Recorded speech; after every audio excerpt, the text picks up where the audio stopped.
E a gente começa o Pecuária BR de hoje falando sobre touros. Você sabe quais os aspectos que devem ser observados nos seus reprodutores? Sobre esse assunto, Kaile Rodrigues conversou com um pesquisador, um professor da Universidade Federal de Goiás. Acompanhe. Quais aspectos sobre fertilidade de touros o produtor deve conhecer? Quem responde essa pergunta para a gente é o professor Gustavo Frenon, da UFG. Quais são esses principais aspectos que o produtor deve saber? Bom, primeiramente o produtor deve conhecer um bom profissional que dê assistência técnica, seja ele veterinário ou zootecnista. Hoje já não temos como produzir sem assistência técnica. Como eu não gosto de deixar perguntas assim no ar, se ele não tiver isso e for comprar animais, touros, eu falo sempre para os produtores: parte por baixo e escolha por cima. Primeiro olhar pés, pernas e testículos e posteriormente olhar se esse animal é do agrado dele. Mas volto a falar que a pecuária de corte já não podemos ficar com esse empirismo e o produtor tem que procurar um bom veterinário que nossas escolas de veterinária federais, estaduais e privadas estiverem formando. Essas características são fundamentais. Isso primeiro a olho do touro, mas depois a gente precisa saber a precocidade, precisa saber a característica dos espermatozoides, do sêmen, a qualidade desse sêmen. Eu sempre falo para os produtores, eu quando vejo um touro, eu não tenho que me preocupar com ele, é a filha que ele vai ter. O importante são as filhas dele, que vão dar reposição ao rebanho de fêmeas, de matrizes da fazenda. O manejo reprodutivo com esses animais é importante o produtor conhecer também? Também, porque é um capital fixo muito elevado para ficar só 3 meses do ano trabalhando. Então, enquanto a gente conseguir os mesmos objetivos de fertilidade num rebanho com menos quantidade de touros, isso é possível, o produtor vai estar tendo um ganho indireto sobre a quantidade de becerros produzidos. É isso que garante o lucro, então, para a atividade. Com certeza. Muito obrigada, professor, pelas suas informações. Eu que agradeço. Kaile Rodrigues, para o SBA. Vamos falar agora da qualidade das pastagens na região centro-sul do país, onde ainda permanece muito seco. Os pastos estão secos, a disponibilidade de umidade é muito baixa, o que é típico dessa época do ano. Estamos no período das secas. A Juliana Rezende vai mostrar onde nós temos os pastos um pouquinho melhores no centro-sul do país. Vamos acompanhar. Com essa falta de chuvas, especialmente nas regiões do centro-sul do país, é que a umidade do solo tem declinado de forma bastante intensa, principalmente entre áreas do centro-oeste e também do sudeste. Nas áreas vermelhas do mapa é que a umidade do solo declinou de forma mais expressiva e por conta disso é que as pastagens mantêm um desenvolvimento mais lento nessas áreas. No decorrer dos próximos dias, a expectativa ainda é de tempo firme, especialmente nas áreas mais secas da região centro-sul, e agora não há expectativa de chuva na maior parte das regiões sudeste, centro-oeste e também sul. No decorrer do período seguinte é que volta a chover na região sul, mas mesmo assim as pancadas são fracas entre o Rio Grande do Sul e Santa Catarina e não deve chover mais do que 5 milímetros. Nas áreas restantes do centro-sul do país a expectativa ainda é de tempo mais seco, apenas chove no Nordeste Mineiro e também no Espírito Santo. No decorrer do período seguinte é que volta a chover na maior parte da região sul. Agora as instabilidades acabam avançando pela região sul do país e provocam chuva desde o Rio Grande do Sul até o Paraná e também nas áreas litorâneas do Sudeste. Os acumulados dessa vez no sul do país podem acumular até 15 milímetros. Agora, na maior parte do centro-oeste e também no interior da região sudeste, a expectativa é de tempo firme até o dia 19 de julho. Então, por conta disso, dessa umidade mais baixa entre as regiões centro-oeste e também o norte da região sudeste, a umidade do solo deve seguir declinando no decorrer das próximas semanas e os pastos podem ser afetados. Vamos agora até a Bolsa de São Paulo com a Rafaela Favre para saber o fechamento da moeda americana nesta terça-feira, né, Rafa? Com o feriado dos Estados Unidos, como é que ficou o dólar hoje? Olha, Renata, uma boa noite para você, boa noite a todos que nos assistem. O feriado da independência lá nos Estados Unidos fechou as bolsas de lá, então hoje foi um dia bem vazio para negociação aqui no mercado financeiro, viu? Pouco volume de negócio, se comparado com o dia comum, onde há negociação lá na Bolsa dos Estados Unidos, esse volume de contratos negociados com dólar ficou bem abaixo do normal. E isso acabou trazendo estabilidade para a moeda americana. Aqui no Brasil, segundo os analistas, nenhuma notícia que pudesse mudar o mercado vindo do campo político ou econômico, então foi realmente esse fechamento das bolsas lá nos Estados Unidos por conta do feriado lá que acabou influenciando o dólar hoje, esvaziou o mercado e fez com que a moeda americana ficasse perto da estabilidade. A alta foi bem leve, de 0,12%, e o dólar ficou cotado então a R$ 3,31. A moeda americana consegue se manter acima do patamar de R$ 3,30 nas últimas semanas. E olha, Renata, daqui a pouco eu trago os preços atualizados do milho no mercado físico e futuro, mas esse mercado tem sido muito influenciado por essa alta no dólar. Daqui a pouco eu volto. Tá certo, Rafa. Então até já. Bom, a gente vai para um breve intervalo comercial com imagens dos animais que serão ofertados daqui a pouquinho, a partir das 8h30, horário de Brasília, aqui pelo Canal do Boi. É o leilão Nelore Beca, touros da nova importação, genética importada da Índia no formato de embrião implantado aqui no Brasil. As informações no próximo bloco, nós já voltamos.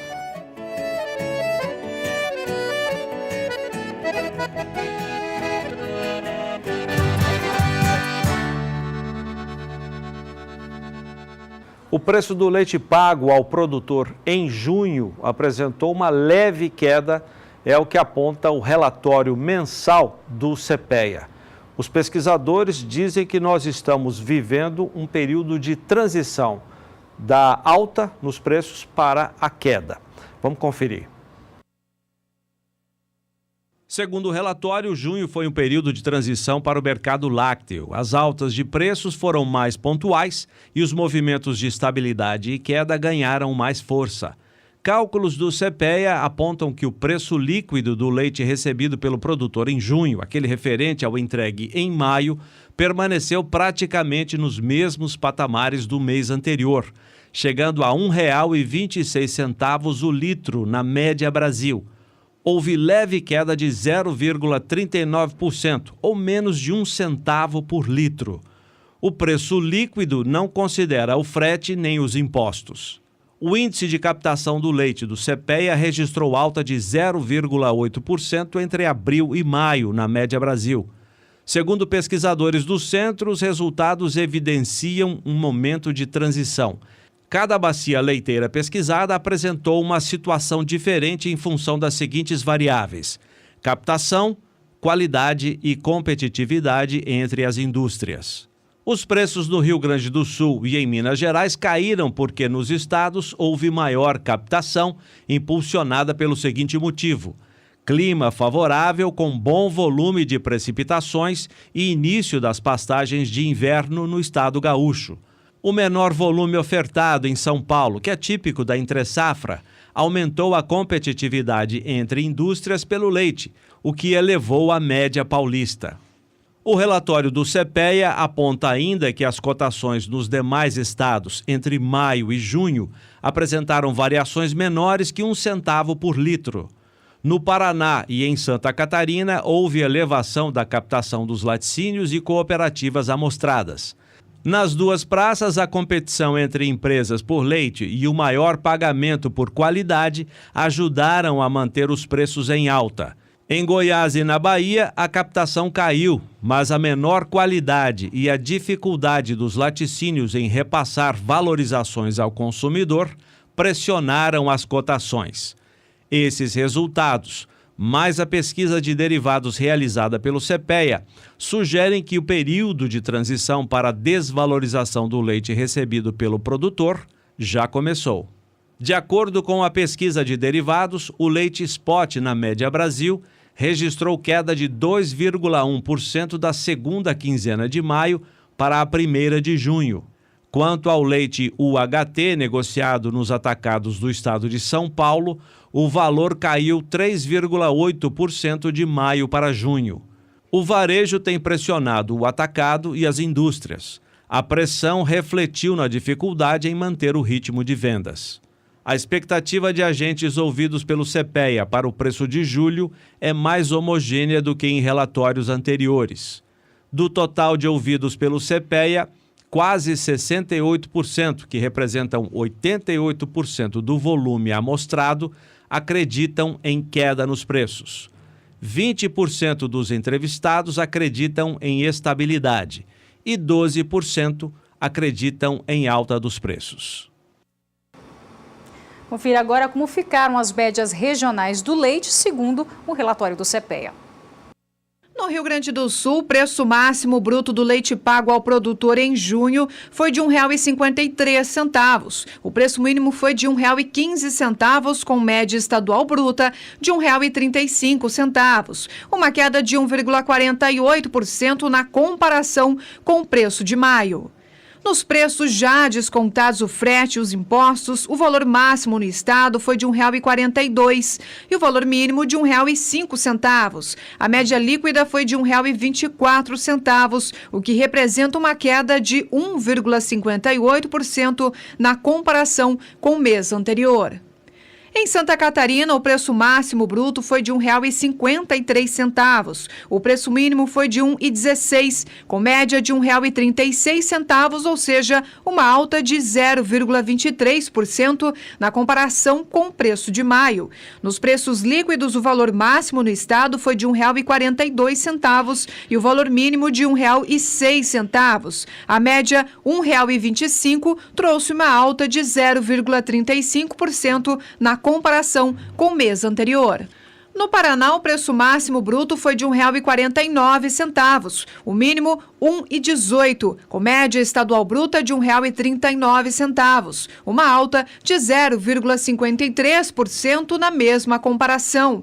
Nos preços líquidos, o máximo no estado foi de R$ 1,38 e o mínimo de R$ 1,08. A média ficou em R$ 1,28, uma alta de 0,55% na comparação.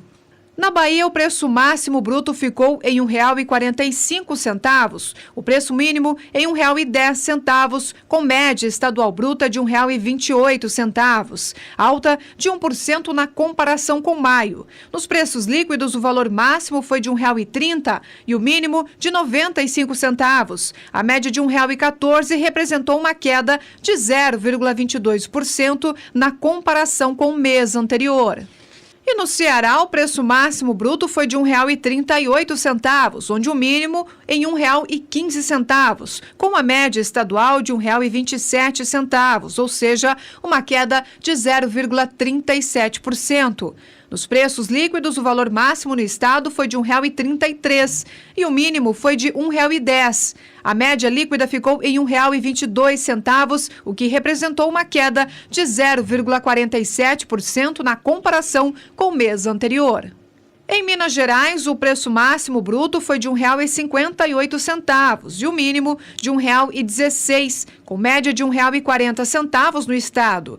A queda foi de 0,95% na comparação com o mês de maio. Nos preços líquidos, o valor máximo foi de R$ 1,46 e o mínimo de R$ 1,05. A média líquida ficou em R$ 1,28 e uma queda de 1% na mesma comparação.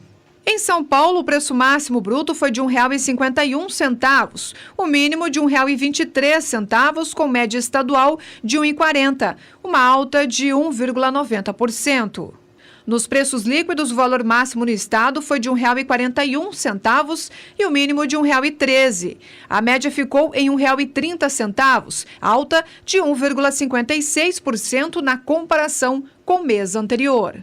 No Rio de Janeiro, o preço máximo bruto foi de R$ 1,41 e o mínimo de R$ 1,15, com média estadual de R$ 1,29, ou seja, uma queda de 0,21%.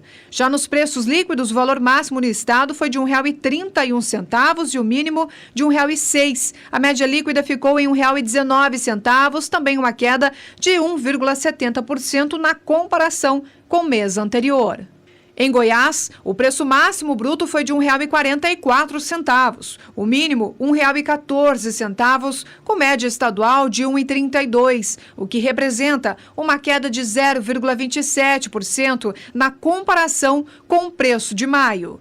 Nos preços líquidos, o valor máximo ficou em R$ 1,32 e o mínimo em R$ 1,02. A média líquida ficou em R$ 1,20, queda de 0,40% na comparação com o mês anterior. E no Mato Grosso do Sul, o preço máximo foi de R$ 1,47, o mínimo de R$ 1,13, com média estadual em R$ 1,34, ou seja, uma alta de 4,38% na comparação com o preço de maio. Nos preços líquidos, o valor máximo no estado foi de R$ 1,30 e o valor mínimo foi de R$ 97. A média líquida ficou em R$ 1,17, representando uma alta de 4,43% na comparação com o mês anterior. No Mato Grosso, depois de 4 meses de preços estagnados, houve uma valorização de 3,8% no comparativo mensal. É o que aponta o relatório semanal do IMEA. Vamos conferir. Esse reajuste já era esperado devido à estagnação nos preços nos meses anteriores. E, além disso, a proximidade com o período seco elevou a competição entre as indústrias e fortaleceu as cotações. Embora a valorização tenha vindo em boa hora, analisando a variação acumulada do preço do leite de janeiro a maio, o reajuste foi de apenas 5%, enquanto no mesmo período do ano passado foi de 22,3% em termos reais.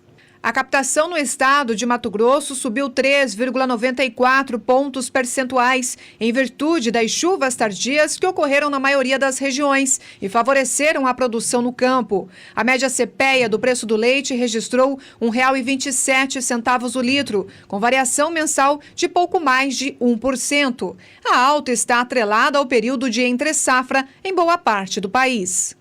Os preços dos principais derivados produzidos pela indústria em Mato Grosso, como mussarela, leite UHT e leite pasteurizado, andaram de lado, dado a baixa demanda por produtos lácteos. Em maio, as exportações brasileiras de lácteos cresceram 36,7%, totalizando $5.800.000. Veja agora o que aponta relatório divulgado pelo Rabobank para o leite. Em relatório de junho, o Rabobank aponta que a produção de leite deve entrar com força no segundo semestre do ano, após um primeiro trimestre de estabilidade na produção de leite em comparação com o mesmo período de 2016 e início de aumento no segundo trimestre de 2017. As condições gerais de pastagens do Sul são favoráveis para a época do ano e devem ajudar a manter a produção em bons níveis durante o inverno. O custo de produção menor, comparado com o mesmo período do ano passado, deve favorecer a atividade leiteira nos próximos meses. Em resumo, as previsões de produção melhoram, mas a demanda por matéria-prima continua enfraquecida. A crise econômica limita o consumo de produtos lácteos no mercado interno. A situação se agrava pelo nível ainda elevado das importações de leite em pó. De janeiro a maio foram 55 mil toneladas. Isso gerou um aumento importante dos estoques no país, diz o relatório. O preço pago ao produtor que começou a apresentar quedas deve continuar em tendência negativa no terceiro trimestre do ano, com o aumento da produção, estoques elevados e demanda morna. O relatório do Rabobank aponta duas expectativas positivas. Primeiro, a maior disponibilidade de milho deve favorecer os custos dos produtores nos próximos meses. E ainda, maiores cotações para o leite no mercado internacional e valorização do dólar. O real desvalorizado deve diminuir as importações de leite em pó no terceiro trimestre. Estou aqui com o João Pedro. Agora há pouco, João, a Renata comentou, o produtor de leite tem que ter um grande volume de produção para ficar bem na fita, né? Se você olhar os preços mínimos pagos aos produtores, está em função de duas coisas, de quantidade e qualidade. Quantidade, ou seja, aqueles que têm pouca 80, 90 litros por dia, já o laticínio tem dificuldade de buscar o custo do transporte pesa e onera. Aí, nesse caso, a única solução seria se organizar eles terem um resfriador em conjunto e juntar a produção do local, vizinhos, da região ali e entregar todo mundo junto. Seria uma maneira de você melhorar. A hora que você tem um resfriador, você também melhora a qualidade do leite. Também. Você não deixa que haja uma multiplicação de micro-organismos no leite, e, consequentemente, melhora a acidez, etc. Então, nesse caso, o pequeno produtor, o único caminho que ele tem daqui para frente é ele se organizar, se juntar com os outros companheiros dele para poder aumentar o preço, aumentar o volume de leite entregue e também melhorar a qualidade. Nós pecamos em qualidade. Né? Apesar do Brasil ter feito novas regras, novas portarias, especificando qualidade, ainda o leite do Brasil precisa dar uma melhorada. Você comentou também a questão o preço do leite, como todo produto, tem em função de oferta e demanda. Demanda fraca, por quê? Porque o pessoal está endividado, desemprego, baixa média salarial, tudo isso atrapalha, não tem renda para o consumidor. Consequentemente, um dos itens que ele corta é o leite. Se não corta totalmente, ele diminui o volume comprado. E aí você vê o reflexo no preço do leite UHT, que hoje é o padrão que está sendo usado. Aquele barriga mole, aquele de plástico, praticamente diminuiu bastante. Hoje a dona de casa vai no mercado, procura alguma promoção de UHT e já compra 5, 6 e guarda para a semana ou para a quinzena. Então o leite UHT também está caindo de preço. Se você pegar o preço que chegou a bater R$ 4,00 no atacado o ano passado, em setembro, hoje no momento ele está com R$ 2,50, R$ 2,40. E você encontra a promoção em supermercado um preço bem próximo disso. Ou seja, você tem 3 fatores que formam o preço. É o leite UHT, o queijo mussarela e também o leite em pó. Aquele fato que você comentou, o preço do leite, há uns 2, 3 anos atrás, chegou no limite, no fundo do poço. A partir dele começou a reagir. Hoje, nós chegamos a vender no mercado mundial leite em pó a $1.500 a tonelada. Hoje deve estar próximo de $3.000. Ou seja, à medida que suba o preço do mercado internacional, diminui um pouco a pressão de importação no Brasil. Porque para as indústrias... com o real desvalorizado também, como diz o... também, chegando a 3,30 começa a pesar um pouco mais. Mas a grande vantagem do leite importado é que os prazos que as indústrias normalmente leite em pó é comprado por indústria, ela tem um prazo maior para pagar. Então, muitas vezes é um capital de giro para algumas empresas comprar produto importado. Você vê muito frequente nos mercados brasileiros queijos uruguaios e argentinos. Você também tem com o Mercosul, eles entram no Brasil sem tributação. Consequentemente, para o consumidor, ele vai procurar. Mais em conta, né? Se ele encontrar um queijo mussarela 18, 19, ele vai preferir encontrar outro a 22, 24. E outra coisa também importante, né, é que a produtividade do rebanho leiteiro brasileiro, a média da produtividade é muito baixa. Nós falamos em 1.600 litros por vaca por período de lactação. É muito baixo. Compara com o Uruguai, com a Argentina, nós estamos falando em 5, 6 mil.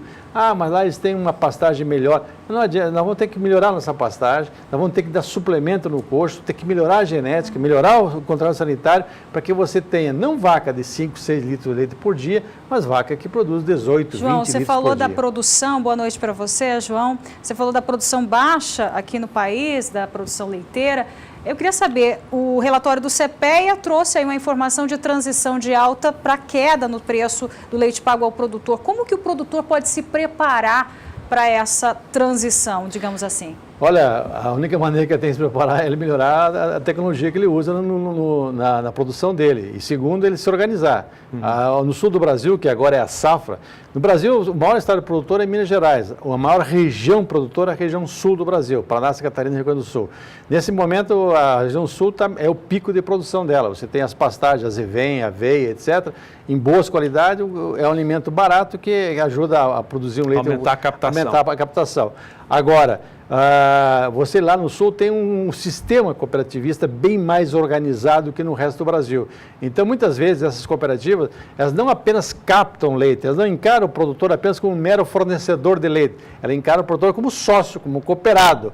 Ou seja, elas dão assistência, levam insumos, vendem, ou seja, ela dá um apoio ao produtor. Isso é que falta, principalmente no centro-oeste e sudeste. Teria que ter um sistema cooperativista, um sistema associativista muito mais evoluído para que esse produtor, especialmente o pequeno, que depende disso como a única fonte de renda praticamente dele, né, no seu sítio, tivesse um apoio em assistência técnica,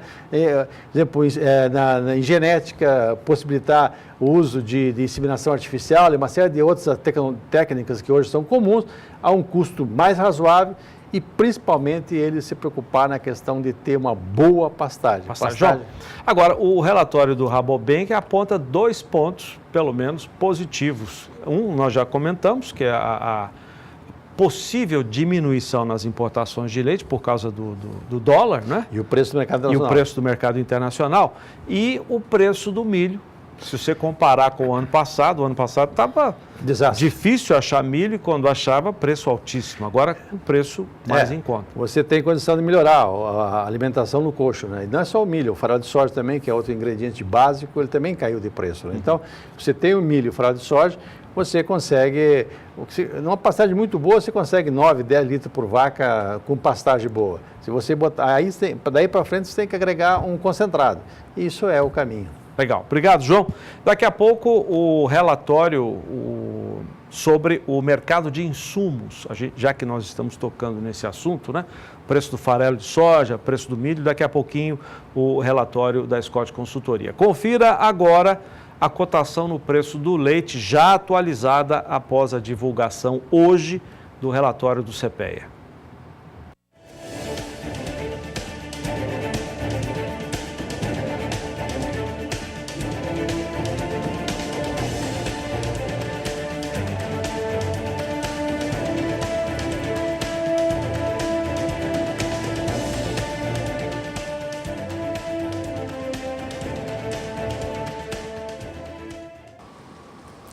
E a gente sai para o próximo bloco com mais imagens dos animais que serão ofertados hoje à noite, a partir das 8h30, horário de Brasília, com transmissão aqui pelo canal do Boi, ao Nelore Beca Touros da nova importação. As informações daqui a pouco, nós já voltamos.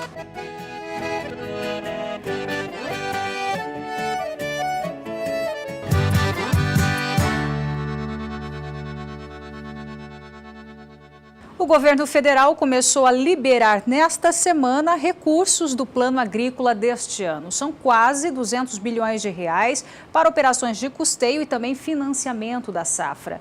Mas alguns setores do agronegócio não estão satisfeitos. No total, são 190 bilhões de reais destinados ao custeio, investimento e comercialização da safra. Os recursos já estão na rede bancária, mas setores das cooperativas reclamam de algumas exigências. O assunto foi tratado com a bancada ruralista em Brasília. O plano foi muito bom, é muito bom a gente lembrar disso. Eu acho que no momento, no cenário político que nós estamos, no plano econômico que nós vivemos hoje, ter um plano agrícola crescente é positivo, com redução de taxa de juros. Então, o plano, no geral, eu acredito que para o país foi muito bom. O setor cooperativista tem regras impostas nesse plano que nos tolhem, nos prejudica. E como as cooperativas são players importantes nesse processo, são responsáveis por pelo menos 50% da produção agropecuária brasileira, passa por uma cooperativa. Então, as cooperativas são um fator muito importante nesse processo. As cooperativas ficaram tolhidas através de limites e tetos orçamentários para suas aplicações, dependendo da linha. Foram eliminadas algumas linhas de comercialização, industrialização, que são importantes para as cooperativas e que foram tolhidas e saídas do crédito rural. Foram criadas regras operacionais para aquisição de insumos para fornecimento de cooperados, que põem em risco a operacionalidade dessas questões, e outros detalhes que foram verificados, que, na realidade, empurram as cooperativas para fora do crédito rural brasileiro. Não é justo, nós não achamos justo, viemos aqui conversar com os parlamentares sobre isso, porque o crédito rural foi feito e desenhado para atender produtores rurais e suas cooperativas. Isso está na lei. Então, as cooperativas são a mão estendida do próprio produtor rural. E nós não achamos justo que as cooperativas fiquem tolhidas desse processo e botar em risco a capacidade de produção de uma safra brasileira que nós sabemos que tem sido a salvação da pátria. Os deputados prometem ajudar a resolver o problema. O assunto já foi tratado no Ministério da Agricultura. Uma dificuldade é com relação aos financiamentos para as cooperativas fazer o repasse aos seus associados. Segundo a resolução do Banco Central, eles querem que apresente a relação dos associados que vão ser beneficiados com fertilizante, com defensivo, com semente, sei lá. E não era assim, não funcionava assim. Então nós já conversamos a semana passada na Comissão de Agricultura, o presidente Sérgio Souza, o deputado Colap e eu, já conversamos com o secretário Neri Geller. Hoje, nesse fórum digamos assim, do crédito rural e do seguro agrícola do Ministério da Agricultura, de novo já levamos essa questão também para o Banco Central. Então agora, junto com a Frente Parlamentar da Agricultura, na semana que vem, nós teremos um encontro entre Ministério da Agricultura, Ministério da Fazenda, Banco Central e também a OCB, no sentido de ajustarmos essa situação ao que era já o ano passado. Não pode ter esse limitador, já que as cooperativas ajudam na distribuição do crédito no Brasil inteiro, em qualquer região do país, eles não podem estarem prejudicados no sentido de facilitar e ajudar o próprio governo e os próprios bancos a repassarem o recurso. Então, nós queremos que volte ao que era o ano passado. Simplifique o processo e não dificulte o processo. Esse assunto, nós já começamos a discussão na semana passada com o secretário Neri Geller, hoje avançamos um pouco na reunião do Fórum do Crédito Rural, a Câmara Temática do Crédito Rural no Ministério da Agricultura, e a semana que vem devemos fechar essa reunião entre o Ministério da Agricultura, Ministério da Fazenda, Banco Central e as cooperativas. Este assunto volta a ser discutido no próximo dia 10, a última reunião da Frente Parlamentar da Agricultura antes do recesso de julho. Odacil Canepa para o SBA. Já estamos no segundo semestre de 2017 e vamos conferir agora como se comportou o mercado de insumos para a produção de carnes aqui no Brasil no primeiro semestre. Confira a análise da Scott Consultoria com o Alex Lopes. Como a gente acabou o primeiro semestre agora, né, junho acabou de encerrar, fazemos um balanço aí dos custos de produção, do nosso índice de custo de produção, calculado mensalmente aqui pela Scott Consultoria. E o que a gente vê é que houve uma redução para a pecuária de alta tecnologia de 4% no custo desde o começo do ano. Então uma redução importante, uma redução que ajuda de toda forma o produtor, mas ainda assim você tem uma redução mais forte no preço da arroba, uma redução mais forte na receita dos animais vendidos para abate. Né? Por isso que a gente continua indicando para o produtor sempre que houver possibilidade, realizar negócio, vender os animais, pôr o dinheiro no bolso, começar a fazer um giro mais barato daqui para frente, em função de poder comprar uma matéria-prima a preços menores, no caso bezerro e animais de reposição. Bom, a gente volta agora à Bolsa de São Paulo com a Rafa, que traz o preço do milho. O milho teve alta aí por causa desse dólar valorizado, Rafa? É isso mesmo, viu, Renata? Como eu disse na minha participação anterior, o dólar tem se mantido acima de R$ 3,30 desde meados do mês de junho, principalmente nas últimas 2 semanas e também agora nesse início de julho. Com o dólar valorizado, o milho aqui do Brasil acaba ganhando competitividade no mercado internacional, o nosso valor fica mais atrativo para os compradores internacionais.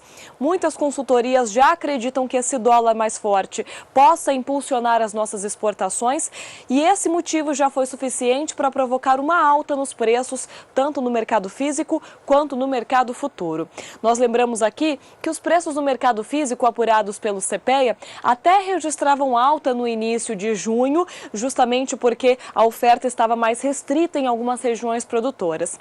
Depois, quando a colheita começou a ganhar força mesmo, e aí aconteceu um aumento na oferta de milho aqui no mercado interno, os preços começaram a cair. E até o dia 30 de junho, os valores tiveram uma forte queda, chegando a R$ 25,49 a saca de 60 quilos. Foi o menor preço do ano. Só que o mês já começou com valorização, ontem foi um dia de alta e hoje de novo. Milho a R$ 26,25 a saca de 60 quilos, já é o melhor preço dos últimos 5 dias, justamente por conta desse dólar mais alto. No mercado futuro já existia essa sinalização desde a semana passada. A semana começou também com preços em alta e hoje foi mais um dia de recuperação forte. Contrato de julho a R$ 25,72 centavos a saca de 60 quilos, alta de 1,46%. Setembro, R$ 26,52 a saca, alta de pouco mais de 1%. Contrato de novembro, a R$ 27,40 a saca de 60 quilos, a alta é de 1,37%. E o contrato de janeiro do ano que vem, R$ 28,10 a saca, já sobe 1,08% em relação a ontem. Fica sempre aquela preocupação, principalmente para produtores de frango e suíno, mas também para os confinadores de gado, porque no ano passado faltou milho aqui no Brasil, o preço passou de R$ 50 a saca de 60 quilos. Para esse ano a situação deve ser um pouco diferente. O dólar favorece sim as exportações, mas a produção brasileira deve ser o dobro da do ano passado, já que o clima ajudou. Então há uma expectativa de que essa produção atenda a demanda interna, mas também haja essa exportação, trazendo um certo equilíbrio para o mercado de milho. Para se ter uma ideia, em Mato Grosso a colheita já chega a cerca de 30% da área e no Paraná um pouco mais lenta, cerca de 8% da área, deve ganhar ritmo nas próximas semanas. Bom, volto com vocês aí nos estúdios em Campo Grande, daqui a pouco os mercados de bezerro e de boi gordo. Tá certo, Rafa, obrigado pelas informações. Daqui a pouco a Rafa volta com os preços do bezerro e também do boi gordo. Agora a cotação da soja em todo o país. Cotações da soja. Oferecimento ROX. Transformação que começa com o melhor investimento.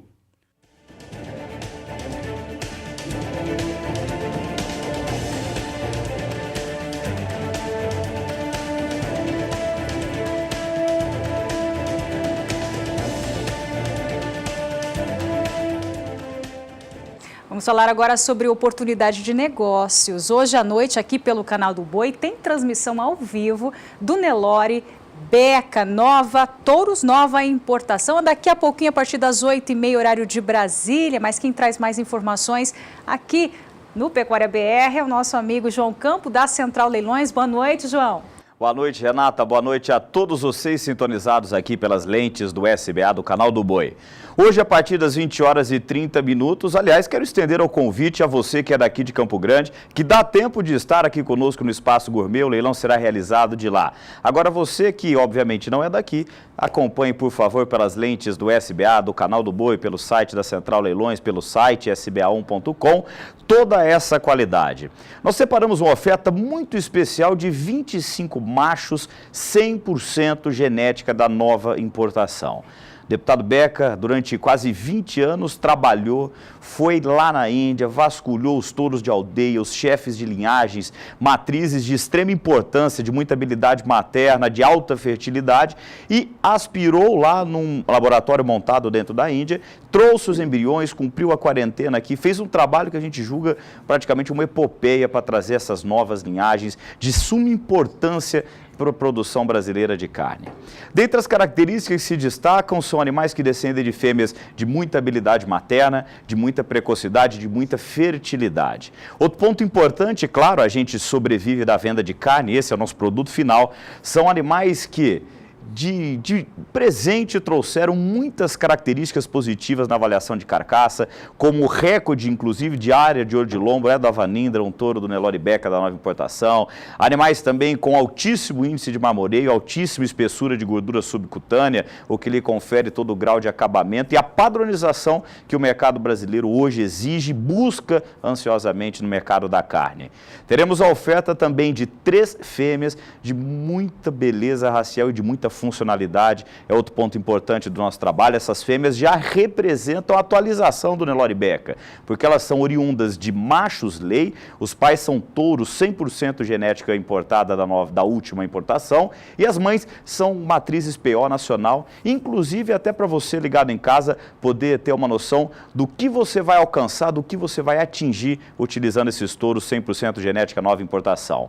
Teremos também oferta de sêmen de todos os touros que integram a bateria do Nelore Beca, como a Vanindra, como os touros que já são da segunda geração desses embriões trazidos. Enfim, é uma oferta imperdível daqui a pouquinho, às 20h30, direto aqui do Espaço Gourmet do SBA e, claro, com transmissão a todo o Brasil. Até para atualizar o nosso cronograma, das 20h30 às 21h, sempre no horário de Brasília, nós apresentaremos os pacotes de sêmen, dos touros que são 100% genética lei, dos touros que já são genética lei com mães PO nacional, e depois às 21h, aí sim passaremos a batida do martelo com esses 25 machos e 3 fêmeas que compõem a nossa oferta de hoje. Quero agradecer o espaço a Renata, Zaidan, muito obrigado. Agora é com você, Renata, e a gente volta mais tarde, um pouquinho antes, no programa Na Batida do Martelo. Obrigado. Tá certo, João. Obrigada a você. Sucesso nesse leilão. E um grande abraço aí a Berlardo Lupion, que é mais conhecido como Beca, e sucesso também nesse grande leilão de hoje à noite, a partir das 8h30, horário de Brasília, com transmissão aqui pelo Canal do Boi. E a gente vai para o próximo bloco com imagens dos animais que serão ofertados hoje à noite.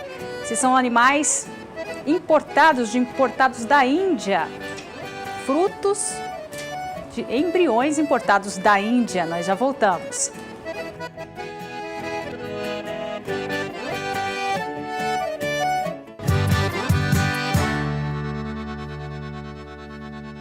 E a gente volta agora com a previsão do tempo para o centro-norte do país. Juliana Rezende.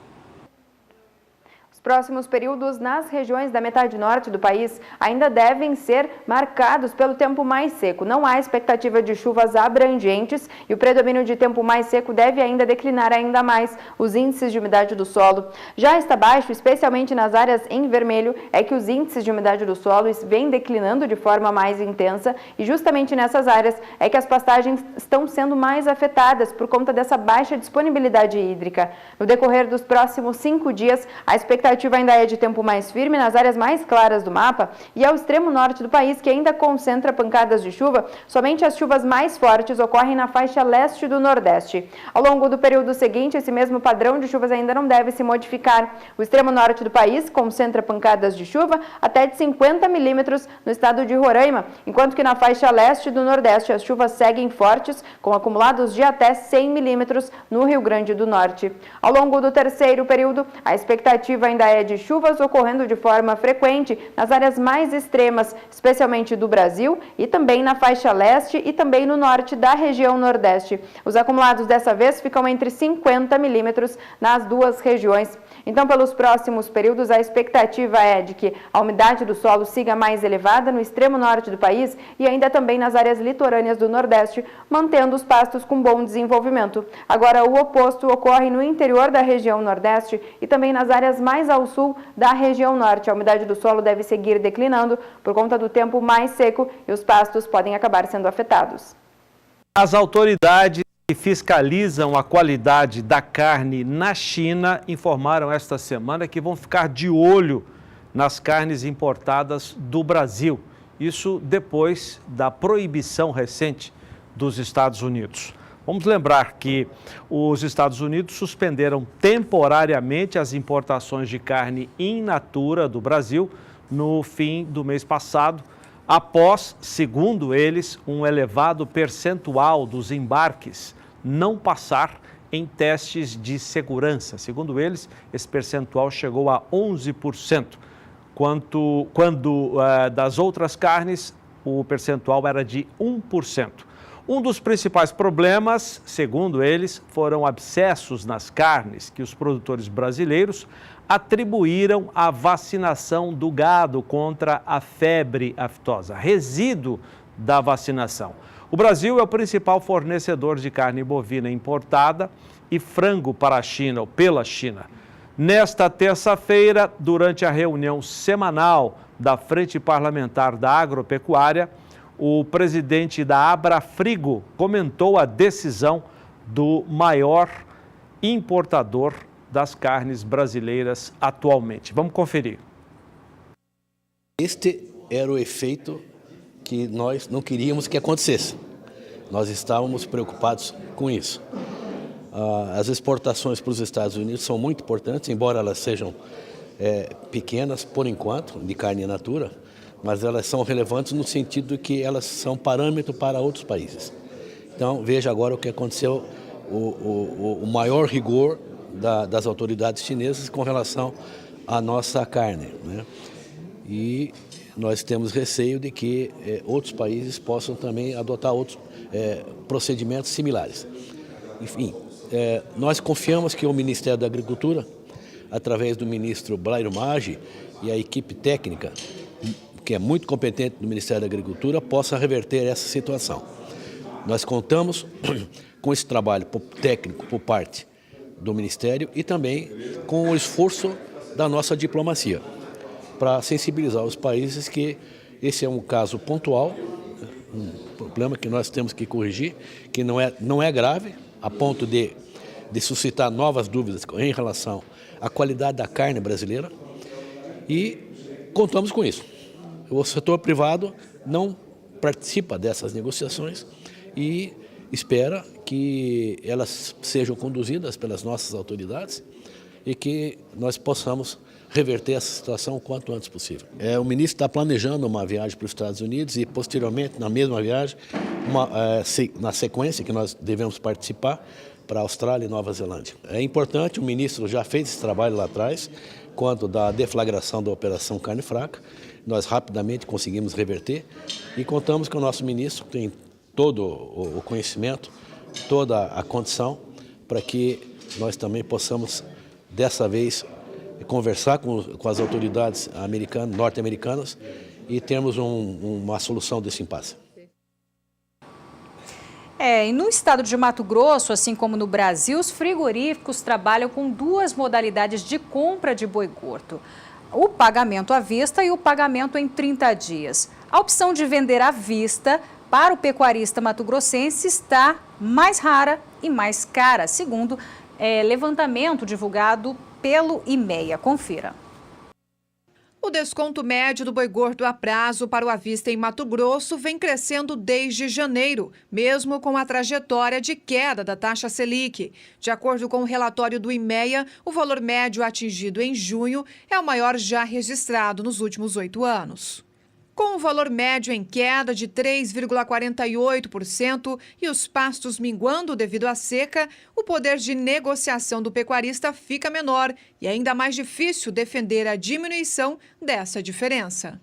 Com dificuldades na comercialização, os preços da arroba do boi gordo e da vaca gorda à vista se mantiveram em queda, ficando cotados a R$ 118,66 e R$ 112,53, respectivamente. O preço do bezerro de ano, que na semana anterior havia se recuperado, voltou a cair, cotado a R$ 1.081,62 a cabeça. Todos os equivalentes obtiveram queda na semana passada. Dentre eles, o que registrou maior desvalorização foi o equivalente de cortes desossados, com recuo de 1,07% frente à semana anterior. Com a desvalorização do boi gordo em Mato Grosso e a leve recuperação em São Paulo, o diferencial de base registrou queda de 0,44 ponto percentual, partindo de 8,62% para 9,06%. Agora os preços do boi e do bezerro nesta terça-feira. Vamos voltar à Bolsa com a Rafaela. Como é que ficaram os números hoje, Rafa? Olha, Zaidan, mais um dia de alta para o preço do bezerro. O mês de junho já terminou com ganhos para esse mercado e mês de julho começou com uma alta mais expressiva para esse valor. Bom, você acompanha agora como ficaram as cotações. Olha só, o bezerro já terminou o mês de junho acima de R$ 1.100 por cabeça, mas esses ganhos tiveram mais força nesses últimos dias. Hoje o valor ficou negociado em Mato Grosso do Sul a R$ 1.128,25 por cabeça, números apurados pelo CPEA, uma boa valorização então. Em maio o preço do bezerro teve queda, se recuperou em junho e agora começa o mês de julho com uma forte alta. O preço do boi gordo, segundo o CPEA aqui em São Paulo, está em queda nesses últimos dias. Opa, peraí, preço do boi gordo aqui no mercado físico. A queda, segundo os pesquisadores, acontece principalmente pela redução do ICMS em Mato Grosso do Sul e também em Mato Grosso. Goiás já sinalizou que vai seguir essa mesma medida. Agora, os frigoríficos aqui do estado de São Paulo estão buscando boi, então, em outros estados, e isso diminui a procura pelo boi gordo aqui no estado paulista. Então, diminui o preço do boi gordo apurado pelo CPEA aqui em São Paulo. O valor hoje ficou em R$ 124,93 a arroba, queda em relação aos últimos dias, quando os valores estavam em torno de R$ 126 a arroba.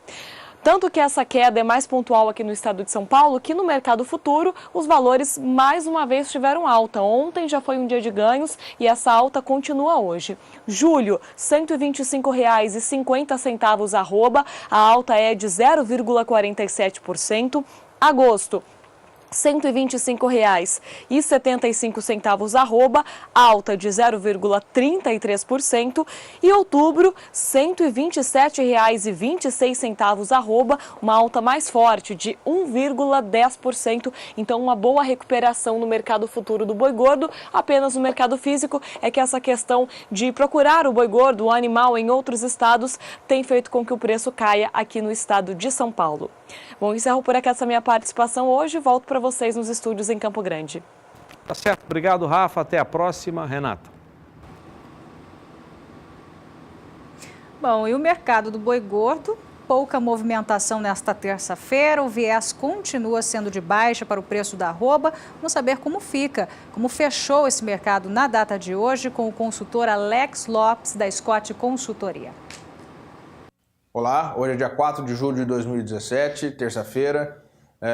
Um dia em que a gente teve pouca movimentação no mercado do boi e um viés de baixa que já persiste há praticamente 2 ou 3 semanas. É final de safra, é um período que não tem demanda por carne bovina, ou melhor, a demanda por carne bovina não existe em função ainda de um cenário ruim econômico, né? E tudo isso faz com que o mercado fique muito parado. E o que chama atenção é que o preço hoje em São Paulo, por exemplo, da arroba do boi, é o menor preço nominal desde outubro de 2014, tá? Desde o segundo semestre de 2014, ou seja, a gente tem uma facilidade muito grande de se comprar matéria-prima se fosse necessário, mas as escalas no estado não evoluem, trabalham de 4 a 5 dias, né? Isso deixa claro que o frigorífico não tem necessidade de comprar matéria-prima. As margens estão nas máximas históricas, com um preço de boi comparativamente barato em relação a períodos anteriores. Então só não há um aumento de demanda por matéria-prima, há um aumento de demanda por boi gordo, porque realmente não tem necessidade que isso aconteça. Vamos conferir, Renata, os preços desta terça-feira. Primeiramente, os apurados pela Scott Consultoria para uma boiada comum. No sul, uma alta em Santa Catarina, alta de R$ 1,00 na arroba. Nas outras praças, preços estáveis. Agora, a região norte, queda de R$ 1,00 no norte do Tocantins, nas demais praças, preços estáveis. Vamos para o Nordeste agora. Uma queda de R$ 1,50 no sul da Bahia e alta de 50 centavos na arroba no Maranhão. Agora, a região centro-oeste teve alteração no sul de Goiás, uma queda de R$ 1,00 na cotação do boi gordo. E no norte de Mato Grosso, teve queda de R$ 1,00. Nas demais praças, preços estáveis também. Estáveis na região sudeste, você tem os números apurados hoje pela Scott Consultoria. Bom, outra fonte de apuração de preços é a Agência Rural Business, que apura para um bom acabamento de carcaça e também de boa logística entre a indústria e a fazenda. Vamos para a região sul, preço boi gordo à vista teve alta de R$ 1,00 no Paraná, nas demais praças, preços estáveis. Vamos para a região norte, R$ 1,00 de alta em Rondônia. Agora, a região nordeste, apuração Rural Business, alta de R$ 2,00 no Maranhão, na Bahia, tudo igual. Alta de R$ 1,00 em Mato Grosso do Sul e no sul do Mato Grosso. Para a gente finalizar, região sudeste, São Paulo teve queda de R$ 2,00, Minas Gerais alta de R$ 1,00 e Rio de Janeiro queda de R$ 2,00 na cotação do boi gordo à vista. Vamos embora, Zaidan? Vamos embora. Bom, Pecuária BR fica por aqui para você uma ótima terça-feira até quarta-feira, amanhã. Fica agora com o nosso chefe, Renato Lapenta. Grande Renato. O Brasil Gourmet. Até amanhã. E depois, tudo sobre o leilão que você vai ver conosco hoje à noite Os animais estão aí atrás para sua avaliação mais uma vez. O leilão Nelore Beca Touros da Nova Importação. A nossa atração de logo mais, você vai ver em detalhes daqui a pouquinho em Na Batida do Martelo com o Adriano Edival. A gente volta amanhã. Até lá. Tchau, tchau. Até amanhã.